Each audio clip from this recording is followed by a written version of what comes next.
محترم سامعین، اللہ تبارک و تعالیٰ نے قرآن پاک میں ارشاد فرمایا کہ بَإِذَا نَادَيْتُم مِّنَ الصَّلَاةِ، اور جب تم نماز کے لیے اذان دو۔ تو اذان کا صحیح طریقہ یہ ہے، سماعت فرما لیں، مؤذن باوضو ہو کر مسجد کی وہ حدود جہاں نماز پڑھی جاتی ہے اس سے ہٹ کر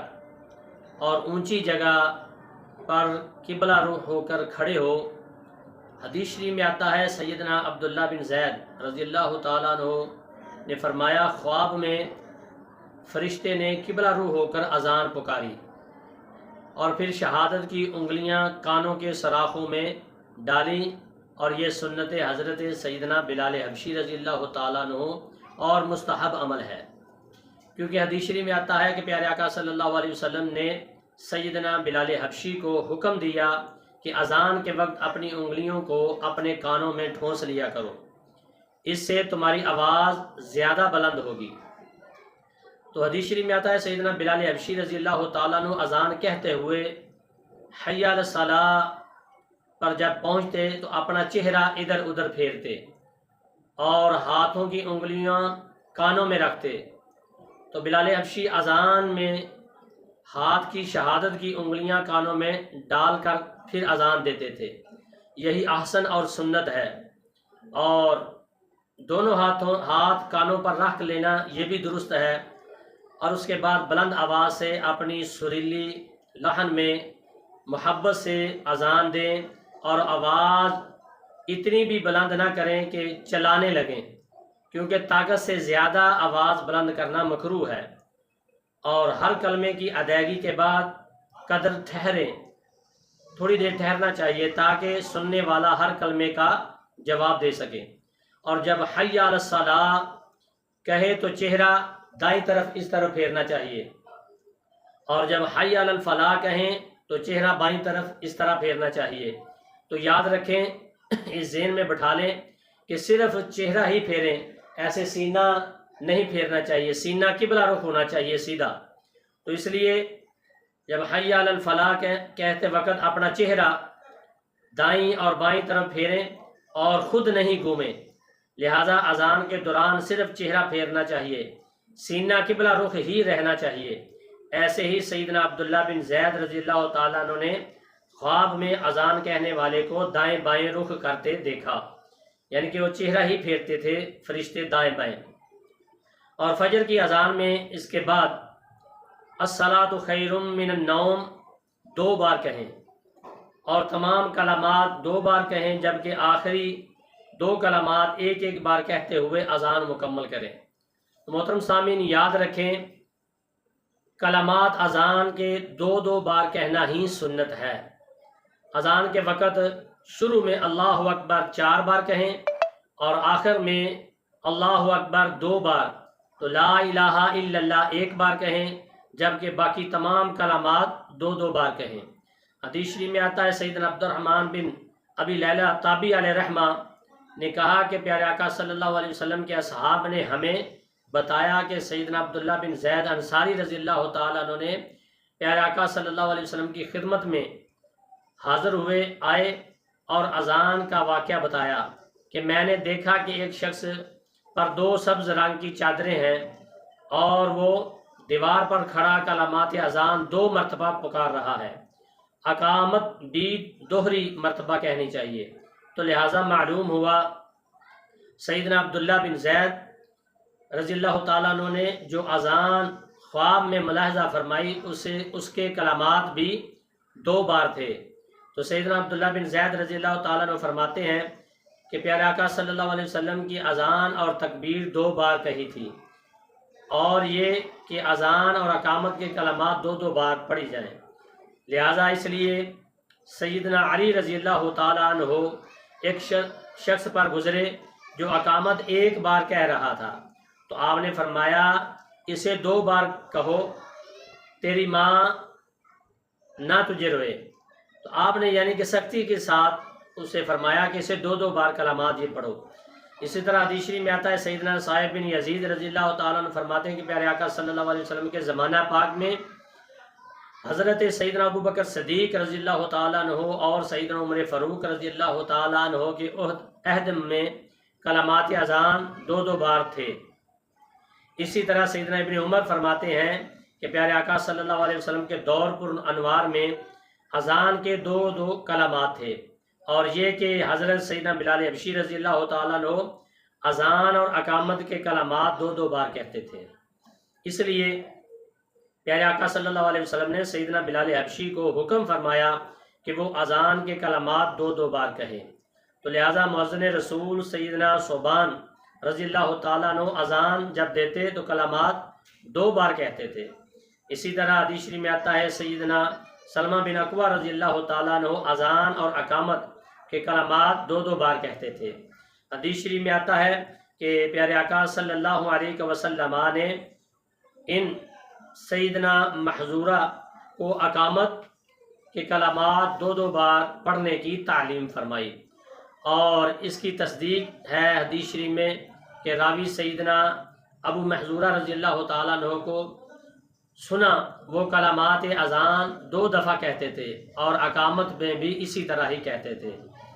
تو محترم سامعین، یہ حدیث شریف میں اذان کہنے کے حوالے ہیں۔ اذان کے بعد دعا کا تحفہ جو پڑھا جاتا ہے، یہ مستحب ہے کہ بعد از اذان پیارے آقا صلی اللہ علیہ وسلم پر درود بھیجیں اور پھر دعائے وسیلہ پڑھیں، کیونکہ آپ صلی اللہ علیہ وسلم نے فرمایا جب تم مؤذن سے اذان سنو، جو وہ کہے تم بھی کہو، پھر مجھ پر درود پڑھو۔ جس نے ایک بار مجھ پر درود شریف پڑھا، اللہ تبارک و تعالیٰ اس پر 10 رحمتیں نازل فرماتا ہے۔ پھر میرے لیے اللہ تبارک و تعالیٰ سے وسیلے کی دعا کرو۔ یہ جنت میں ایک مقام ہے جو اللہ تبارک و تعالیٰ کے بندوں میں سے ایک خاص بندے کو نصیب ہوگا، اور میں امید رکھتا ہوں کہ وہ بندہ میں ہوں۔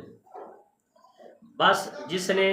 اذان سن کر میرے لیے وسیلے کی دعا مانگی تو اس کے لیے روز محشر میری شفاعت حلال ہو گئی، یعنی کہ ضرور حضور شفاعت فرمائیں گے، کیونکہ قرآن پاک میں ہے عسیٰ ان یبعثک ربک مقاما محمودا، اور حدیث شریف میں ہے مقام محمود مقام شفاعت ہے، جہاں آپ صلی اللہ علیہ وسلم کو فرمایا جائے گا مانگیں، آپ صلی اللہ علیہ وسلم کو دیا جائے گا، سفارش کیجئے قبول کی جائے گی۔ اس وقت سبھی آپ صلی اللہ علیہ وسلم کے جھنڈے تلے ہوں گے، تو آپ صلی اللہ علیہ وسلم مانگیں گے۔ قرآن پاک میں ہے ان قریب آپ صلی اللہ علیہ وسلم کا رب آپ کو عطا فرمائے گا اور آپ صلی اللہ علیہ وسلم راضی ہو جائیں گے۔ اس لیے مؤذن اور سب سننے والوں کو چاہیے کہ اذان کے بعد درود پاک پڑھیں اور پھر یہ دعائے وسیلہ پڑھیں کہ اللہم رب ھذہ الدعوۃ التامۃ والصلاۃ القائمۃ آت سیدنا محمدا الوسیلۃ والفضیلۃ والدرجۃ الرفیعۃ وابعثہ مقاما محمودا الذی وعدتہ وارزقنا شفاعتہ یوم القیامہ انک لا تخلف المیعاد۔ اور بعد میں درود شریف پڑھیں۔ حدیث شریف میں آتا ہے جو اذان سن کر کلمات شہادت اور رضیت باللہ ربا وبالاسلام دینا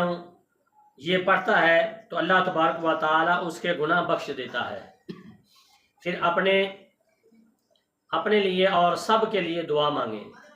کہ جب اذان کہی جاتی ہے تو آسمان کے دروازے کھول دیے جاتے ہیں۔ حدیث شریف میں ہے اذان اور اقامت کے درمیان دعا رد نہیں کی جاتی، یعنی کہ اذان کے پہلے دعا مانگیں یا بعد میں مانگیں اور اقامت شروع ہونے سے قبل دعا مانگیں تو اللہ تبارک و تعالیٰ دعا کو قبول فرماتا ہے۔ محترم سامعین، اذان کے کچھ مسائل جو ہیں وہ سماعت فرمائیں۔ نماز پنجگانہ اور جمعہ کے علاوہ نماز وتر، جنازہ، عیدین اور سنن، تراویح، استغاثہ، اشراق، چاشت، کسوف، خسوف اور نماز نوافل کے لیے اذان اقامت نہیں ہے،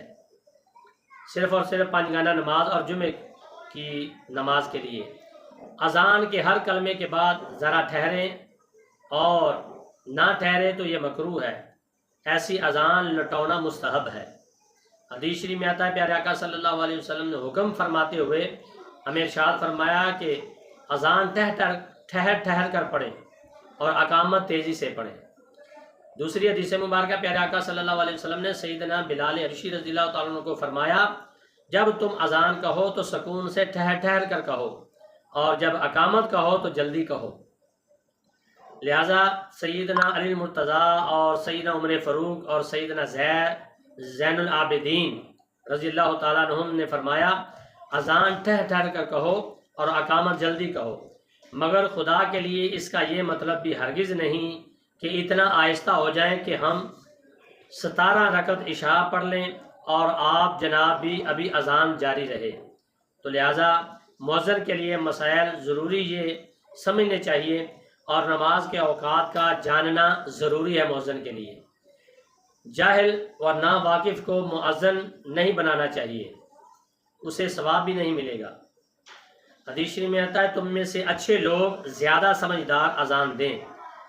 متعین مؤذن موجود ہو تو اس کی اجازت کے بغیر کسی دوسرے کو اذان نہیں کہنی چاہیے۔ اگر مؤذن اذان میں کوئی غلطی کر جائے یا کلمات کی ترتیب بھول جائے تو یہاں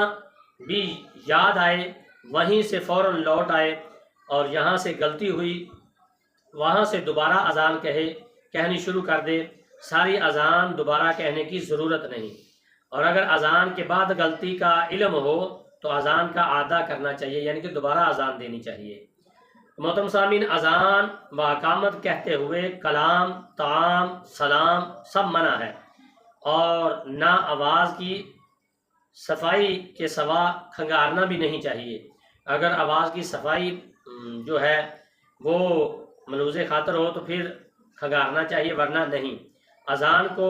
قواعد موسیقی پر، ناچ گانے والی آواز پر اذان کہنا یہ منع ہے۔ بیٹھ کر اذان کہنا، قبلے رخ نہ ہونا اور اذان میں چلنا یہ بھی مکروہ ہے، اور ایسی اذان واجب الاعادہ ہے، یعنی کہ دوبارہ اذان دینی چاہیے۔ مگر مسافر اگر سواری پر اذان کہہ لے تو حرج نہیں۔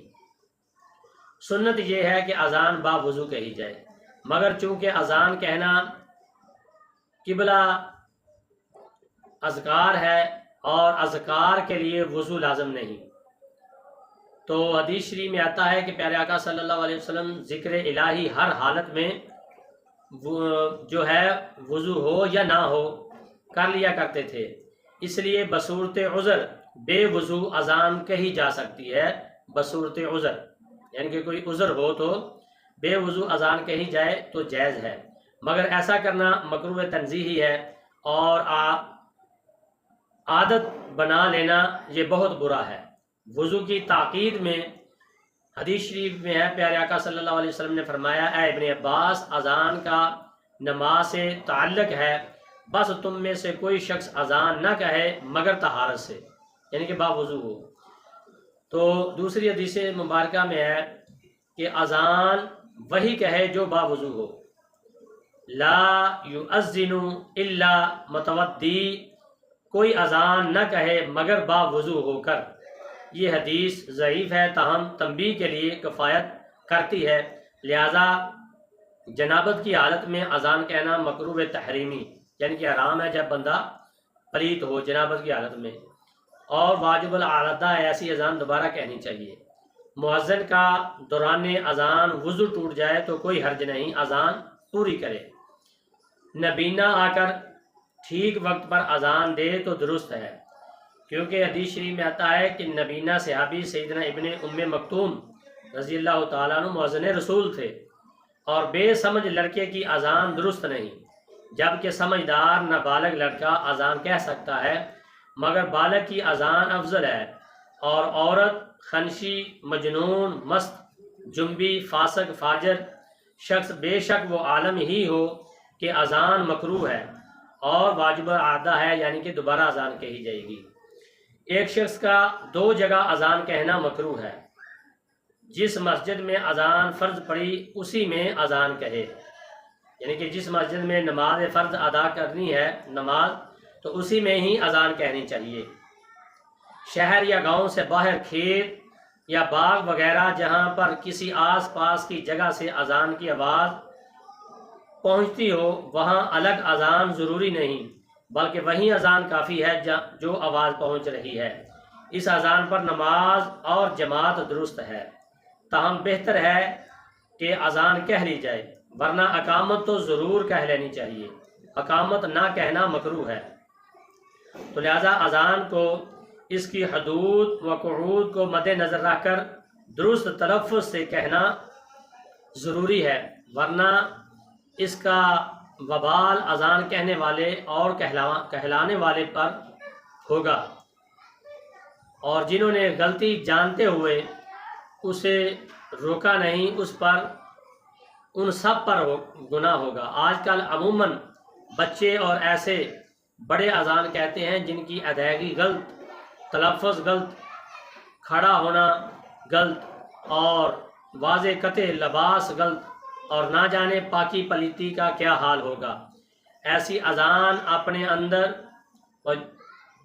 اور جاذبیت نہیں رکھتی، جس مقصد کے لیے کہی گئی بس ایک کا جو ہے وہ کہی جائے، حالانکہ اذان اس نے کہی جس کی آواز اسے کہنی چاہیے جس کی آواز زیادہ شیریں ہو، خوبصورت ہو،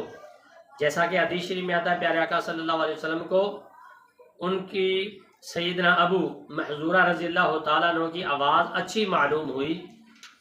اس لیے انہیں آپ صلی اللہ علیہ وسلم نے اذان کی تعلیم فرمائی اور کہا وہ اذان بلالی کی ایک ایک کلمہ سننے میں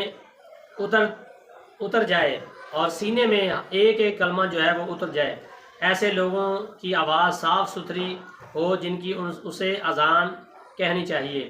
اور اللہ تبارک و تعالیٰ اور اس کے رسول صلی اللہ علیہ وسلم کو ناراض کرنے کے لیے نہیں، بلکہ اس کے فرشتے جھک کر دیکھیں کہ کوئی عاشق اذان دے رہا ہے۔ اس لیے حدیث شریف میں آتا ہے سیدنا عمر بن عبدالعزیز تابعی علیہ رحمہ نے فرمایا اگر اذان کہی ہے تو صحیح کہو ورنہ نہ کہو، یہ تنبیہ آپ نے فرمائی، اور جب اس کے قواعد کا خیال رکھا جائے گا، لفظ جو ہے وہ اللہ کو اللہ پڑھا جائے یہ غلط ہے، اکبر کو اکبر کہا جائے اور اشہادو کو اشہادو اللہ کہا جائے، یہ ایسے لفظ بولنا وغیرہ وغیرہ یہ سخت منع ہے، گناہ ہے۔